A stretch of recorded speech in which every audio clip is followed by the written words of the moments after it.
do think that that will change as the younger generation grow up, who have very different attitudes to sexuality and gender. Hello, welcome to Pride in Your Work, where we'll be meeting people who have made waves in their careers for the LGBT+ community. Benjamin, welcome. Thank you for joining me today.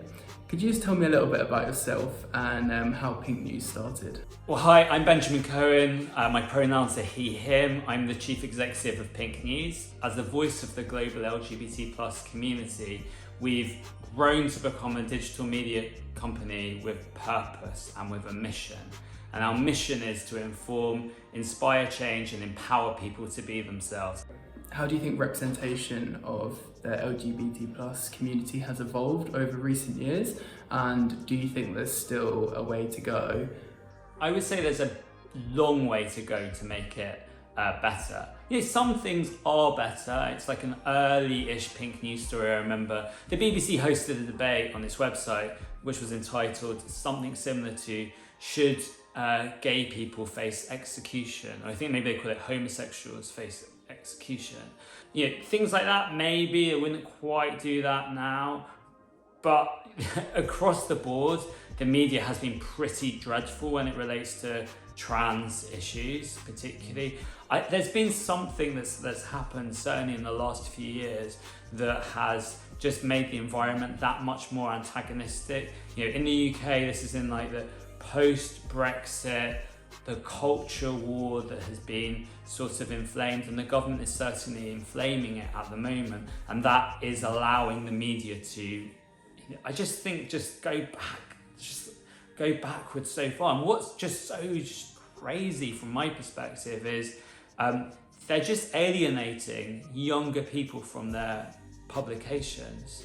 How do you create a culture where people feel comfortable to be themselves? We begin all meetings when we're doing with external people and there's someone new joining, with everyone talking about their pronouns. It's included mandatory on everyone's email signatures and on their Slack profile. And that's just really important because it just like avoids like embarrassment and avoids people making like inadvertent mistakes. And it just makes us more decent people and allows people to be their true selves at work. So what are your thoughts on coming out as a concept in our society in 2021?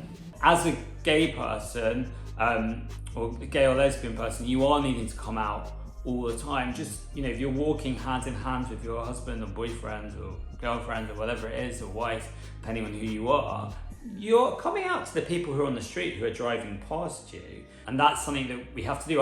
I look forward to a day where there's not an immediate perception from people that people would assume that someone's in a heterosexual relationship, and then it wouldn't be such a big deal. And I'm sure that in the future of younger generations, there may not be such a need to, well, certainly not to have the conversation I have with my mom or I have with my dad. It's interesting. I do think that will change as the younger generation grow up, who have very different attitudes to sexuality and gender. Yeah, I'm really glad you touched on the fact that you don't just come out once. You don't just come out to your family or friends and that's it, that's you for life. I get quite uncomfortable if someone's like assumed that I'm straight and then I have to tell them that I'm not. It's such a silly thing that I shouldn't feel uncomfortable about. So Ben, how will you be celebrating Pride this year? This year, I'm probably going to be celebrating Pride much like I did last year with Pride for All, which is PinkNews' kind of virtual Pride. So is that something that you started last year because of the pandemic? Yeah, it was started last year. It's something we've actually wanted to do at PinkNews for quite some time, because we generally felt that Pride isn't that accessible to a lot of people. And that might be because of things like disability, because of income, or frankly, the country where they live. Ben, thank you so much for speaking with me today.